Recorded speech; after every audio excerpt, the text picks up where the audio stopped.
ମାନେ ଆମ ଗରିବ ଅନୁଷ୍ଠାନରେ ଆଜି କରିଛୁ ପଖାଳ ଭାତ। ବାସି ପଖାଳ ବାସି ପଖାଳକୁ ଆଜ୍ଞା ଦେଖନ୍ତୁ ଏପଟେ କ'ଣ ହେଇଛି, ଶାଗ ଭଜା। ଏଥିରେ କ'ଣ କ'ଣ ସବୁ ଶାଗ ମିଶେଇଛ? ସଜନା ଶାଗ, କୋଶଳା ଶାଗ, ବାମ୍ବଡ଼ା ଶାଗ ଆଉ ପାଳଙ୍ଗ ଶାଗ ସବୁ, ଆଳୁ, ପିଆଜ, ବାଇଗଣ, ଝୁଡୁଙ୍ଗ, ରସୁଣ ସବୁ ମିଶେଇକି ଭଜା।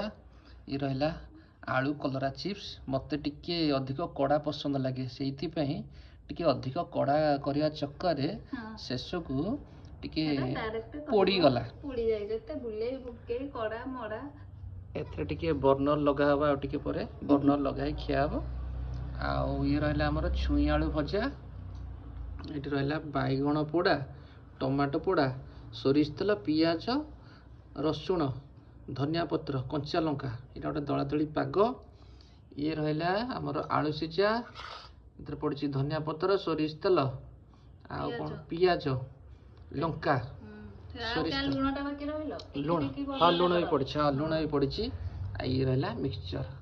ଏଠି ବି ପଖାଳ, ଏଠି ବି ପଖାଳ। ହେଉଛି ଆମର ଗରିବ ଅନୁଷ୍ଠାନର ଖାଦ୍ୟ ଆଜିର। ଆଉ ଏଇଠି ରହିଲା ପିଆଜଟା ବି ଛାଡ଼ି ଦେଇଥିଲି, ମନେ ନଥିଲା କହିବା ପାଇଁ।